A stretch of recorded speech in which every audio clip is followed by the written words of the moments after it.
All right, good afternoon. Matt, kick us off. You got nothing? I got nothing to start with. Okay. What do you say? All right. Well, let's start with Ukraine today. The security alert put out by the embassy. First off, can you be more specific as to what led to that? So you're right. You saw the security alert that went out early this morning, overnight our time.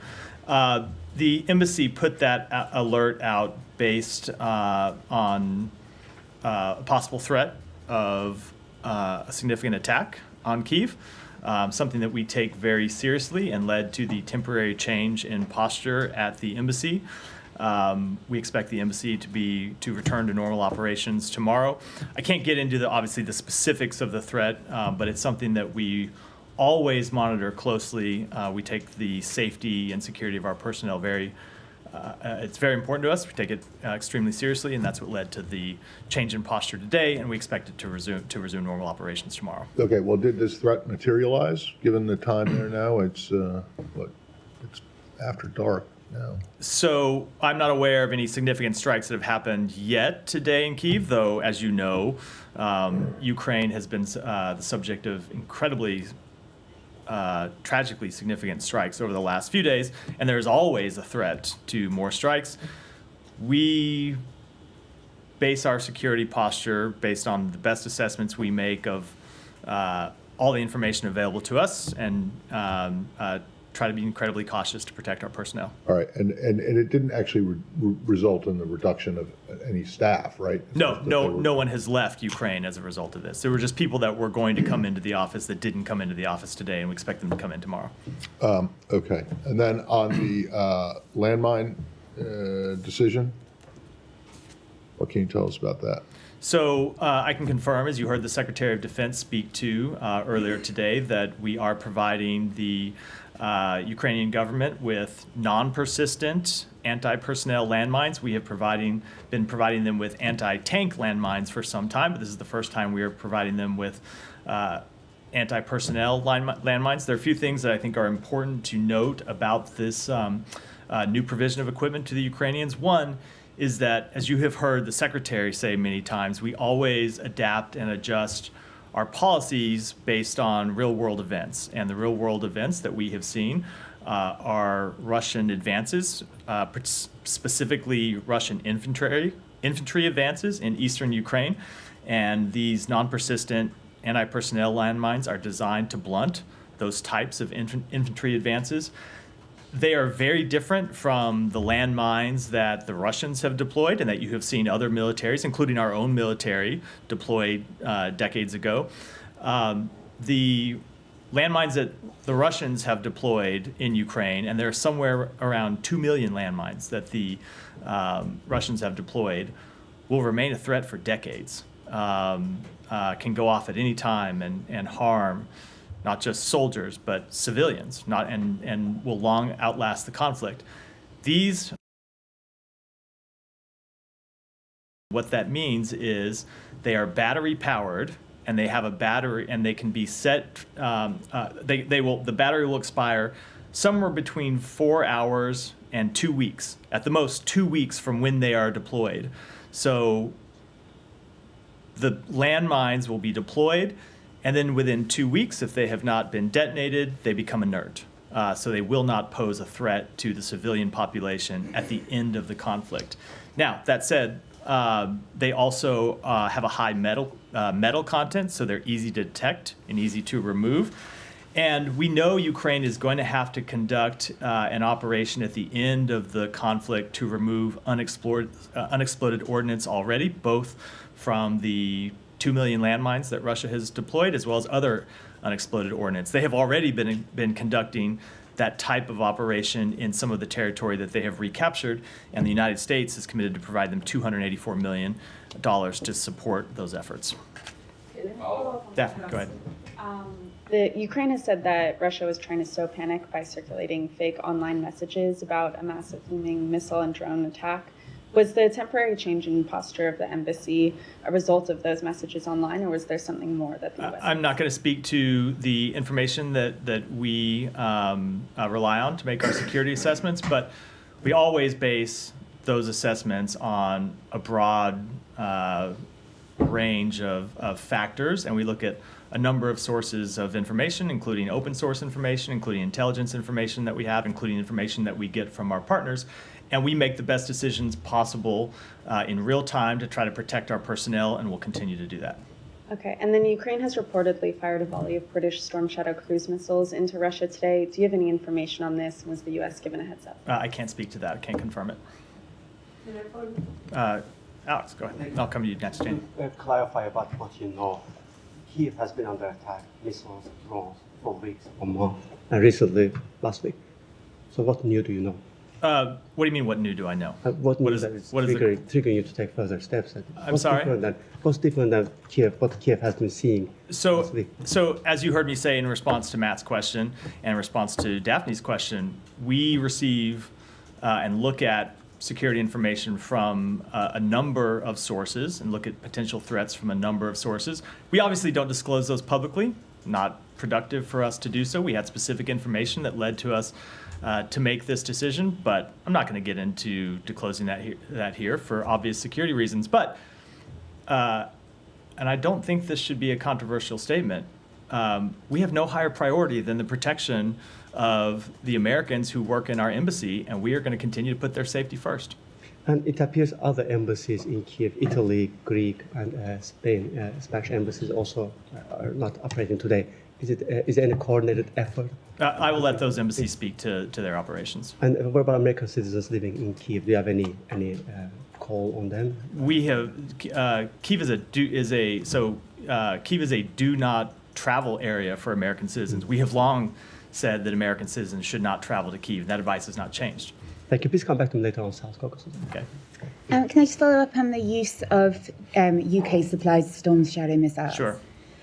Is Ukraine discussing or consulting or informing the US of use of missiles provided by the UK or the US? So we consult with the Ukrainian government, the Ukrainian military, about a broad range of tactics that they can use to defend themselves, but I'm not going to speak publicly to the use of another country's weapons, not U.S.-provided weapons. I will defer to the governments of Ukraine and the UK to speak to that. Sorry, just to follow up on that, there are also reports that the US is thought to have provided navigational information for the use of those missiles. Can you confirm that? No, I'm not going to speak to that at all. Can you give us a readout of John Bass's meeting with the Ukrainian foreign minister yesterday? Who called for this meeting? What was the purpose? The Ukrainian foreign minister was in town, as you know, so the secretary saw the Ukrainian foreign minister last week when he was in Brussels, had a conversation with him about what we are prepared to do to ensure that Ukraine is positioned for success on the battlefield in 2025, how we can continue to support them, updated him on some very concrete steps that we are taking. And I think I'll leave it at that. The Ukrainian foreign minister was then in town yesterday. The secretary was not here. As you know, he was traveling back from the G20 in Rio. So John Bass took that meeting. But it was to continue those discussions about how we can support Ukraine militarily and how we can support them diplomatically. Can I switch to the Middle East? Sure. Can we just say on Ukraine for one thing? Are you aware of this? No, you can't. I was saying no to Jenny. You can't. Sorry, this will be really quick. But are you aware of a notification in Congress going up saying that you're going to cancel half of Ukraine's debt? About $4.65 billion. I am, and if you recall, when Congress passed the supplemental appropriations bill back in April, I think, forgetting exactly when, it contained a provision for us that allowed us to provide a certain amount of economic assistance to Ukraine, and some of that economic assistance was provided in the form of loans, and we had the option under the bill to cancel those loans at our discretion, and then Congress has the option to pass a resolution of disapproval to overturn that cancellation. So we have taken the step that was outlined in the law to cancel those loans, provide that economic assistance to Ukraine, and now Congress is welcome to take it up if they wish. And if they do pass something, a resolution of disapproval, then it won't happen? So I'm going to get a little. Go ahead and do it. I'm going to anyway. get a little over my skis and what the law exactly calls for here. I think I would be surprised if Congress took that step, given the overwhelming bipartisan support in Congress for providing assistance. But we will follow the law. Okay. Sorry, when did you provide notification of Congress? It was in the last few days. I don't know when.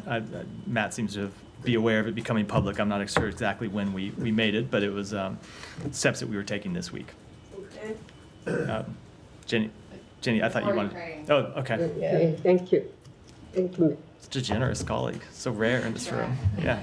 Jenny, this Thank better be a you. Ukraine question or Jenny's going to come back Yes. and reclaim her time. Yeah, Ukraine and North Korea. Zelensky said that 100,000 North Korean troops would be dispatched. And also Ukraine. I'm sorry, Ukraine said that. Yeah, Zelensky said 100,000 North Yeah. Korean troops would be dispatched. Also, the video shown by Ukraine showed several North Korean soldiers killed. How many casualties and wounded have North Korean soldiers suffered so far? I don't have an assessment to offer from The here. second question, the South Korean National Intelligence Service has announced that North Korean troops are being deployed to the Russian army and are participating in the war in Ukraine. It has also confirmed that North Korea is providing Russia with self-propelled artillery and rocket launchers. What do you think about this? So I don't have a further assessment to offer today than what we've said in recent days about the deployment of North Korean soldiers to Kursk. We continue to see them in Kursk. We have seen some of them begin to take part in combat operations, and that makes them legitimate targets. Thank you. Anything else on Ukraine before we go? I said Ukraine. Jenny, go ahead. I'm happy to come to the Middle East, but I'm going to start with Jenny, who is next in the queue for Middle East. On the Lebanon negotiations, I know Hochstein is traveling or may have arrived in Israel. Do you feel that you have closed the gaps? Are you optimistic about potentially securing a deal in the coming days? We continue to make progress towards reaching a resolution. As you know, almost had additional meetings with the Speaker of the Lebanese Parliament before leaving Beirut for Israel. He's now going to Israel to discuss the outlines of a potential deal. We continue to believe a deal is possible. We continue to believe a deal is in the interest of all relevant parties, and we're going to continue to push to close one. Where do things stand in terms of sustaining the LAF, them relocating to secure the border north of the Litani? So we have had important conversations with our Lebanese counterparts. That's one of the things, of course, that Amos has been discussing with them during his trip. And it's one of the things that we have been discussing separate from the trip with other partners in the region and with other partners in Europe about how people can provide financial contributions to the LAF, whether there are countries that can provide training to the LAF, whether there are countries that can provide other types of operational support to the LAF to ensure that it can perform the important role that it would have to play in ensuring UN Security Council Resolution 1701 is fully implemented. And do you feel that those gaps have narrowed? Are they in a position, is it just political will at this point where? I really don't think I should get into characterizing the negotiations or the parties or kind of negotiating in public, so I'm going to decline to answer that one. Let me go ahead and I'll come to you next, Michelle. So Hezbollah's chief said they'd given feedback on the U.S. drafted ceasefire proposal. Is any of the feedback something you'd consider non-starter? Again, I'm just not going to negotiate in public in any way about this issue. Okay, and you said that they approved the track of indirect negotiations through the Speaker of the Parliament, but rejected the notion that Israel would be able to keep striking Hezbollah even after a truce is reached. Is that something you find workable? I think, again, I'm going to rely on my previous answer. Just look, when it comes to any of the underlying provisions of a potential deal that we're still trying to get over the finish line, I don't think it helps for me to in any way comment on the shape of the deal in public when we have a special envoy who's in the region trying to negotiate those issues and get to the finish line now. Okay, and the Senate is due to vote later today on 3 resolutions of disapproval that could block offensive weapons sales to Israel. Backers say that Israel must do more to protect civilians and that the U.S. should not be complicit in human rights violations. What's the administration's position on these resolutions? So I would defer to the White House to speak to administration position. I don't know that they've issued a statement of administration policy, but when it comes to the underlying issue involved here, we continue to support Israel's right to defend itself. We continue to see a significant threat from Iran, both directly. We've seen Iran launch 2 rounds of attacks against Israel, and indirectly through its proxies in the region. Okay, and then just on the UN Security Council vote this morning, your allies, France, which has hostages held in Gaza, and the UK both said the resolution firmly calls for the release of hostages. And to most people reading it, there's little difference between this language and what you abstained on in March. So why did the U.S. feel the need to block the resolution at this point? So it's a good question. The resolution does call for the release of hostages. What it doesn't do is link the release of hostages to an immediate unconditional ceasefire. And we have made clear throughout this process that we cannot support a resolution that calls for an unconditional, immediate ceasefire and delinks it from the release of hostages. There are still 7 American citizens who are being held hostage in Gaza, and we are not going to walk away from them. And so we worked in good faith for several weeks to try to get to yes on this resolution, to try to get to a resolution that we can vote for. As you know, we have voted for a resolution in the Security Council resolution already this year that called for a ceasefire, but it called for a ceasefire with the release of hostages. And that is our position. We firmly believe in it because we want to see those hostages come home.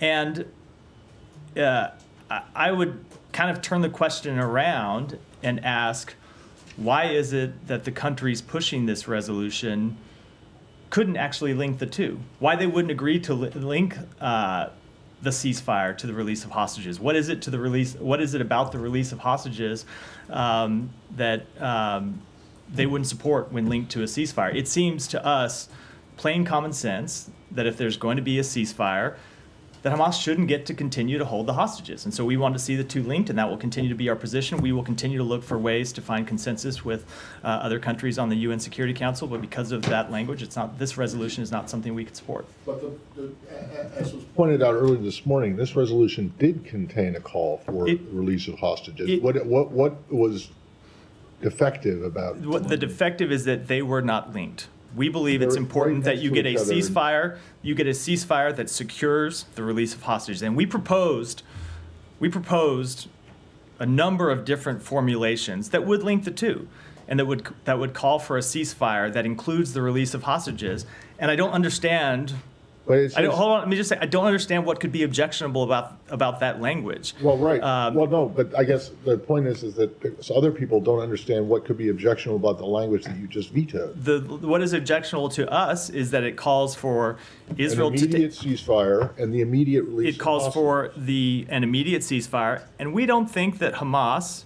Because let's be clear about when people talk about an immediate ceasefire, what they mean is they mean for Israel to immediately stop fighting. You think Hamas is going to respect a UN Security Council resolution calling for the release of hostages? No, we don't think they are at all. So we think that if you're going to see, because we think they ought to be linked together. Because then you get international support. Hold on, you can get international support, get the backing of every country in the world behind this proposal, behind this position, which is the one that the president outlined back in May, that we did get a Security Council resolution that we supported. I think that's an incredibly powerful way for the world to speak, and we're disappointed we couldn't do it here. Well, yeah, okay, but so what would have been, I guess, would you prefer that the hostage release be put in the sentence before the ceasefire? We think it needs to be linked together, that the ceasefire... But how much more linked can they be? You could say, so we put together a bunch of different, a bunch of alternative formulations of the language. I'll just give you one here. A ceasefire that secures the release of hostages. A ceasefire and you proposed that language and people... Maybe not that exact language. We proposed a number of different formulations of the language that were not accepted. And I, for the life of me, can't understand why they weren't accepted if the parties backing the resolution really wanted to get to something that could pass the Security Council. Michelle. Yeah, thank you. I have a couple of questions on Lebanon. Do you think that Israel has achieved its military goals there and they're ready to withdraw? So I will let Israel speak to assessing its military objectives. I will say that on behalf of the United States, what we have seen is them accomplish a number of important objectives when you look at what they outlined at the opening of this conflict, when they said they wanted to go into Lebanon to clear out Hezbollah infrastructure close to the border. We have seen them over the course of the last couple months really be quite effective in clearing out Hezbollah infrastructure close to the border, which is why we believe we're in the place that we can get a diplomatic resolution now. They have pushed Hezbollah back, and I think it's important to have a diplomatic resolution that allows the Lebanese armed forces to come in and effectively patrol the area close to the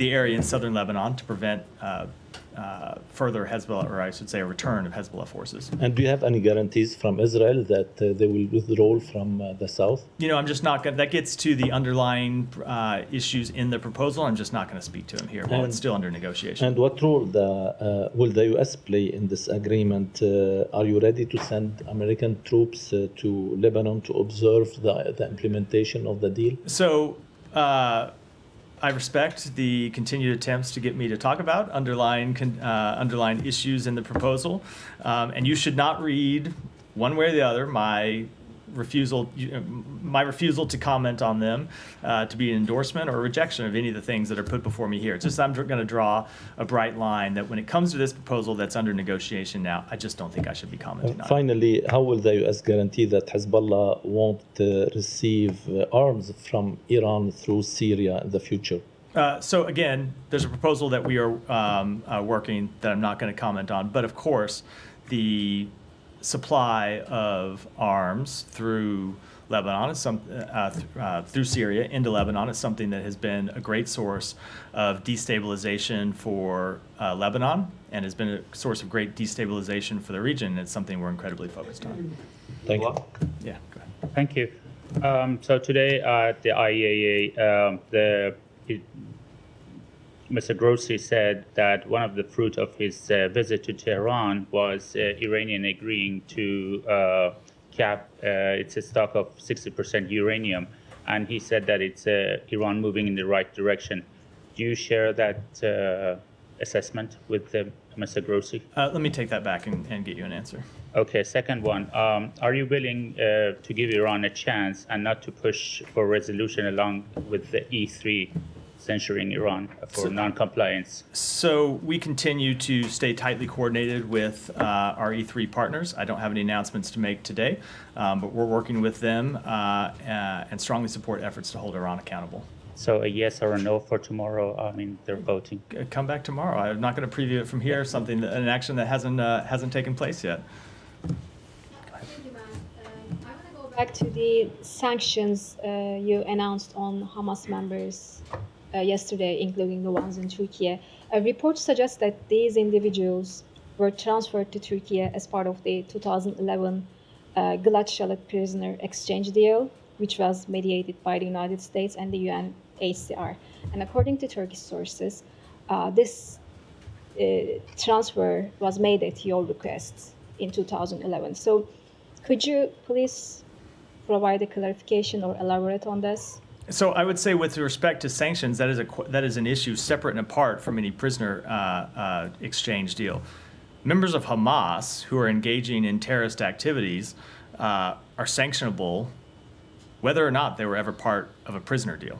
But can you confirm that, if you impose sanctions on individuals who were transferred to Turkey in 2011 at your request, is that something you can confirm? No, I'm not going to. So I wasn't around here in 2011. I can't speak to the substance of that deal. But what I can tell you is that it's really a separate question. Someone that's part of a prisoner exchange deal, which I'm not confirming because I don't know the specifics of it, but let's just stipulate that it were true for a minute. That does not in any way give them a free pass to get out of sanctions for supporting terrorist activities 13 years down the road. Who is supporting the members of Hamas that we designated yesterday? We designated for being involved in terrorist activities. Yeah. Go ahead. Yeah, thank you. But yesterday I asked you about the letter that the Israeli foreign minister sent to UN.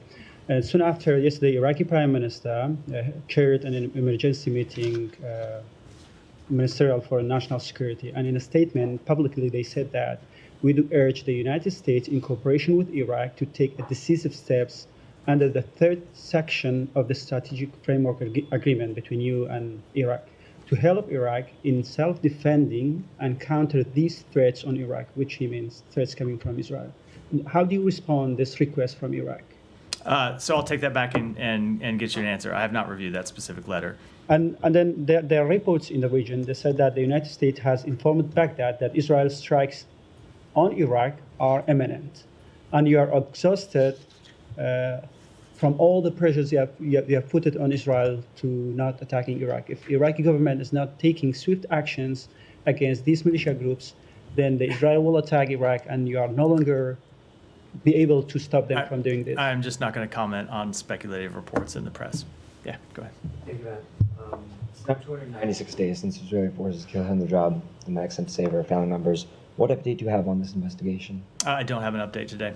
Okay, so if there is no update on the case that's 296... Well, but remember, I mean, the reason we don't have an update in the case, I think you know the last time we talked about this, I talked to you about what we had found in talking to the various parties in the region, which is the Israelis say that they reached out to the relevant NGOs for information. The NGOs failed to provide that. I can't speak on behalf of either the Israelis or the NGOs about what is true and what isn't, but that's what we've been told by the parties. Right, yes.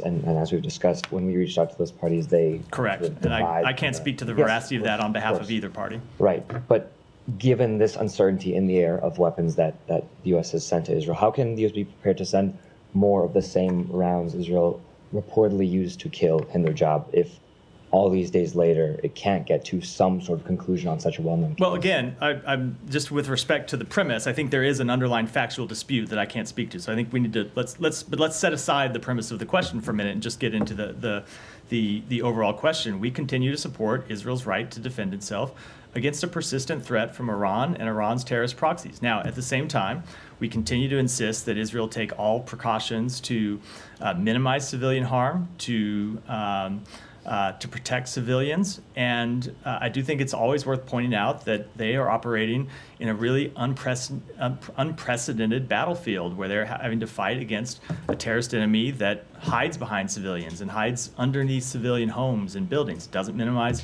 Israel's responsibility, but it makes it extremely difficult.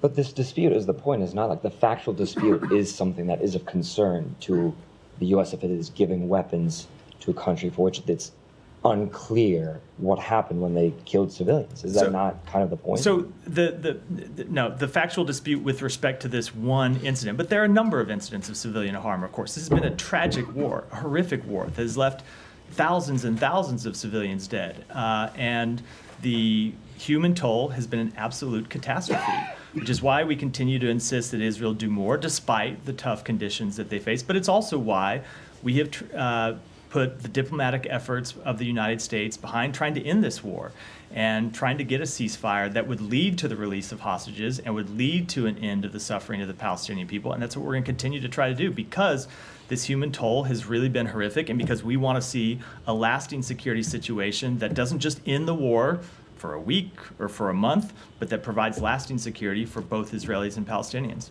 So you talk about these broad efforts to, encourage the Israeli government to minimize civilian toll, as you say, in a tough environment.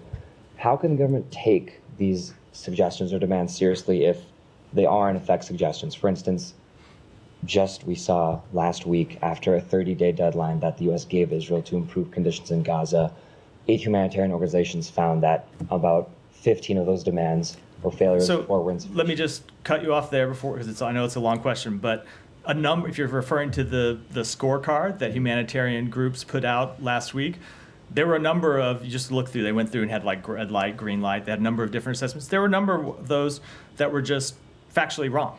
For example, they said that the Mawasi humanitarian zone had not been expanded. In fact, it has been expanded by around 25%. They said that there had been no progress on humanitarian pauses. In fact, pauses are being instituted. Now, we want to see pauses longer, but there are some factual things wrong about that scorecard. So we got to set the record straight before going off the question. But so was that deadline for progress or for achievements? The deadline was to see both, in fact, and we did see significant progress, and we saw new achievements at the end of that letter. I think that people have, in some senses, misunderstood why we sent that letter.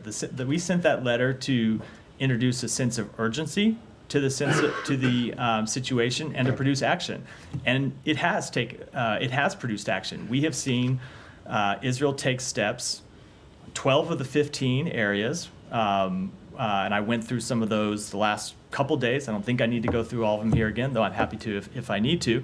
And there are other things that we continue to press them to take more progress on. Now, what we really want to see is that progress actually translate to results on the ground, which means trucks getting to people, and they're having to get to people in a difficult security situation where trucks are being looted, and we want to see it sustained, and that's what we continue to focus on. So for the people in northern Gaza who are on the brink of famine, they're just supposed to look at this progress? So there have been trucks that have been going into northern Gaza because of the U.S. intervention in this matter, because of the letter that we sent. For weeks, there were no trucks going to northern Gaza. You were correct about that. And that's one of the reasons we sent the letter, because we found that situation to be unacceptable. And as a result of our intervention, Israel began to again allow trucks to go into northern Gaza, including in the areas where there's direct fighting that had been closed off for weeks. That happened because of the letter we sent. Finally, just what does it say that such insistent intervention is needed for a key ally to allow even the potential avoidance of it? Says that we need to stick at it, and we're going to stick to it. Go ahead, Alex. And I'll move to South Caucasus. Israel authorities say that they have discovered Hezbollah is in possession of Russian weaponry manufactured as early as 2020. Do you know anything about that, and what kind of reaction? I don't have any assessment on it. That would be deeply concerning if true, though. Thanks so much. To South Caucasus, there are concerns that Azerbaijan has ignored human rights calls, in terms of releasing political prisoners. Two particular cases I want to highlight. One is RFI reporter Farid Mehralizadeh has been jailed in Azerbaijan in May, and the government refuses to let him go. Do you have any reaction? We have made clear to the government of Azerbaijan that they need to respect the rights of journalists to go about to conduct their jobs. There was a letter written to the secretary from the Hill on behalf of Kubat Batoglu last week. Do you have any response to the letter? And was the COP29? We will. So we will respond to the members with the letter, not publicly. And was it COP29 a missed opportunity? Was COP29 missed opportunity in terms of what? Getting releasing those political prisoners. So we continue to press on it. Our advocacy for human rights issues is not connected to any one conference. It's something that happens on a daily basis here. Started before COP, will continue after COP.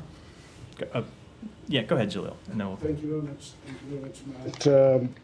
It's my first question in this transition period, which I call repentance. Thank you so much. I first want to apologize to you if I have. That's okay. Let's just skip through the drama and get to the question. Oh. I'm sorry. I passed the question. I passed it. Please go ahead. I don't want. What? After these beautiful words, I don't want to ask even a question. Nick. Please. Secretary Blinken's on the Hill today. Do you expect him to testify before the House Foreign Affairs Committee in the coming weeks? So we have been in communication with the House Foreign Affairs Committee. As you know, back before Congress left for its recess, we made clear that the Secretary would be willing to testify, was willing to testify, would remain willing to testify, that they didn't need to send us a subpoena. He was happy to come testify voluntarily. We just had a scheduling dispute with them. We remain in communication with them. We've been in communication with them about that question the last few days to make clear that the Secretary is willing to come testify, as he has a number of times. We're working that out with the committee now. On Venezuela, what changed to prompt Secretary Blinken to call Edmundo Gonzalez the president-elect? So we've, over the last several months, have been giving Maduro time to show progress. Maduro came out and said that he won the election. Obviously, we did not see any evidence to support that and saw evidence to the contrary. And we have been calling on him for a number of months, along with other countries in the region, other countries around the world, to produce results. He has not produced the results. He has not produced the evidence. And so at this point, we thought it was appropriate to note that Edmundo Gonzalez not only won the most votes, but as a product of winning the most votes, is the president-elect of Venezuela. Does that have anything to do with the fact that we're in a 2-month lame duck period? And will we see any punitive measures on the Maduro government to try to force him? It has nothing to do with us being at the end of the administration. It has to do with the fact that we were letting some time go by to see if the international pressure that other countries and the United States were putting on Maduro would lead to a change in posture in his part. It has not, so we're going to call the facts as we see them. And in terms of other actions, as you know, we never preview those before we take them. Or I should say seldom preview those before we take them. Thank you, Matt. According to U.S. Congressional Research Report, Hezbollah continues to hold 13 out of 128 parliamentary seats and controls access to parts of Lebanon and operates inside the country with relative impunity. Given this U.S. Congressional Research Report, Hezbollah enmeshed with the Lebanese government, what is your response to concerns of the Lebanese people and the government responsible for providing Hezbollah terrorists a home base to attack Israel and follow? I don't think there's any secret that we have been incredibly concerned about the role that Hezbollah plays inside Lebanon. And that's why you have seen us continue to support Israel's right to defend itself. It's why you've seen us continue to call for strengthening Lebanese institutions, and we'll continue to do that. Well, how can Lebanon be considered faultless given this congressional report? So what we are focused on is trying to get an end to the conflict and to strengthen Lebanon's institutions over the long term so Hezbollah can't play such an important role. I don't think it's appropriate to paint with a broad brush the entire population of Lebanon because there is a terrorist organization inside the country that has been holding their future aspirations hostage for a number of years now. So we're going to continue to work to try and reduce Hezbollah's power in the region. We're going to continue to work to try to cut off Hezbollah's funding sources, and we're going to continue to try to work for a secure future for the Lebanese and Israeli people. And what about the Lebanese government still allowing Hezbollah to exist in the government and not getting them out of Lebanon? I think allow is probably not the right way to put that, to frame Matt, the right way to frame. Do you want to come back to your question? Go ahead, if you want to read. I'm born in the nursery, I'm born in the nursery of journalism, so please don't say drama. It's okay, just if you have a question, I'm sorry, if you have a question, just, okay. I only have 2 questions.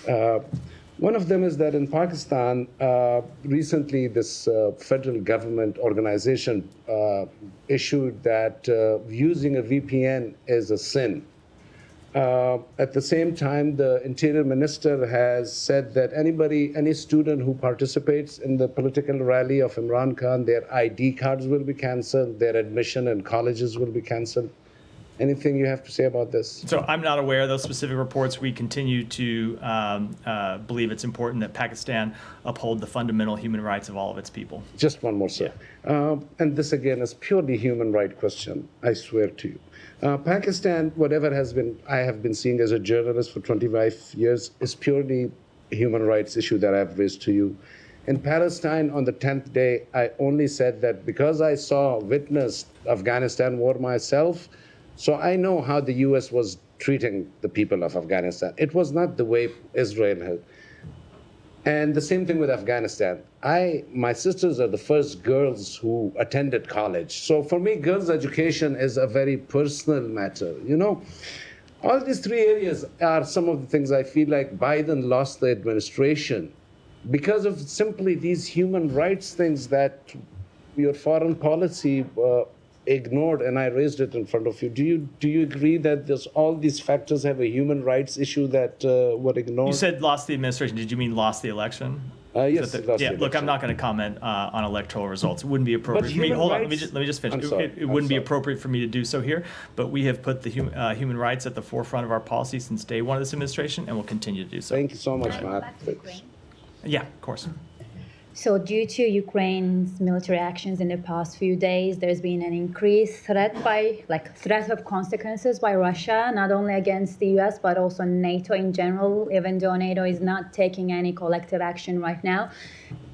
Do you take this seriously, and are you discussing these kind of threat of consequences by Russia with NATO allies at the moment? So we continue to closely coordinate with our NATO allies about a range of threats that Russia presents, both to European security through its aggression, not just in Ukraine, but remember this is a country that also invaded another one of its neighbors, Georgia, and continues to occupy Georgia as it continues to occupy Ukraine. And we continue to discuss with our NATO allies asymmetric threats that Russia makes around Europe and that we have seen in some cases come to fruition around Europe. And what we do with our allies and partners is work to counter those threats and work to hold Russia accountable. And you've seen us hold Russia accountable both by supplying Ukraine with the equipment, the material it needs to hold them accountable on the battlefield, but also with our unprecedented sanctions that we have imposed with our partners around the world. So is US and maybe NATO in general ready, can we say ready for the consequences that's been actually put forward by Russia in the past few days, specifically the past few days? Look, I'm not going to comment on every comment that we hear out of the Russian government, some of which are completely inappropriate to the situation at hand. I will say, and Russia knows this, that NATO is a defensive alliance. NATO does not threaten Russia. NATO, this conflict did not start because NATO was looking for war with Russia. NATO continues to not look for war with Russia. It is a defensive alliance and will continue to be so. Can I follow on Ukraine? Yeah. Thank you, Matthew. Good afternoon to you. Back to the anti-personnel landmines that the U.S. will be giving Ukraine. You mentioned non-persistent. Earlier this year, Pope Francis called.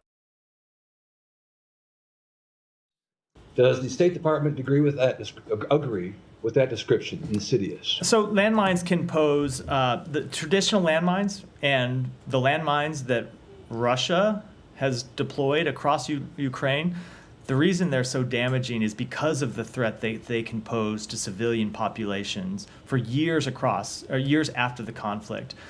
The situation here could not be more different from that. Ukraine has committed to only use these mines in non-civilian areas. And remember, we're talking about conflict that is in Ukraine, so they have an interest to use them in non-civilian areas, where areas that civilians are not.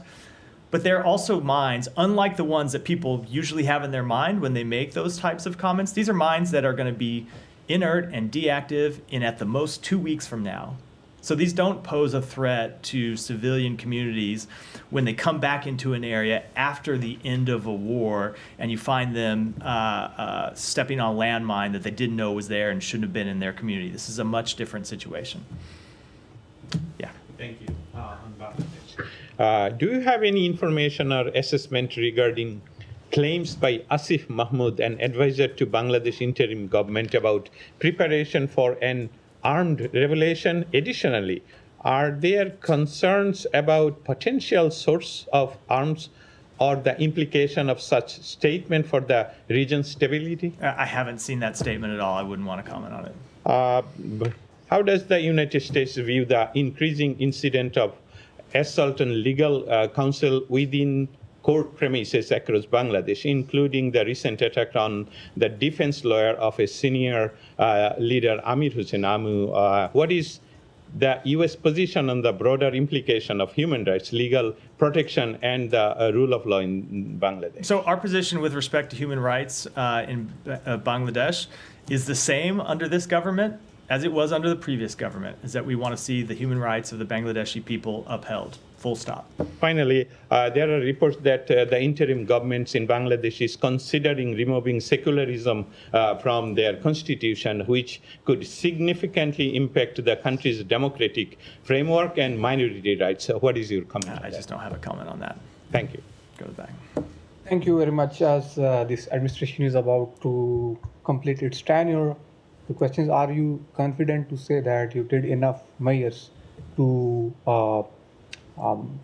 address the concerns of your partner, specifically the partner who is your partner in war on terror, Pakistan, who claimed many times that weapons you left in Afghanistan are used? I just missed which partner you're referring to? Pakistan. Pakistan. So they claimed many times, they raised this matter in UN, that weapons US left in Afghanistan or Taliban are using that. And this is not just a defense side, defense cooperation, but on diplomatic side, we also seen in these 4 years terms a visible diplomatic downgrade was there. Your top of the secretaries and representatives, they just overlooked or they just ignored most of the things. Most recent visit, what we observed was Secretary Lu. He visited India and Bangladesh, but not Pakistan. So the left 1.5 months, you have something for Pakistan and any better chances for specifically in diplomatic measures? Look, I'm not going to preview any actions that we might take over the next 2 months, but as you have heard me say before, we are committed to using every day of our time in office to advance all of the important priorities that the president has set forward. Pakistan continues to be an important partner of the United States, and we expect that to continue for the next 2 months. All right, go here, and then we'll wrap up. Thank you, Matthew. I was just curious, where do things stand with Iran's nuclear program, and what steps is the U.S. taking to try to mitigate that program? So we continue to be committed to ensuring that Iran never achieves a nuclear weapon. We continue to work with our allies and partners to ensure that's the case, and that will be our policy through the last day of the administration. Is that something, though, where you guys are kind of passing that down to the next administration? Because it seems like the progress is still being made. So this is a threat that has existed through a number of administrations, right? This threat existed when we came into office. It existed when the previous president came into office. As long as Iran continues to enrich uranium in the way that it does, we will be committed to holding them accountable for those actions. And with that, wrap for today. Thanks.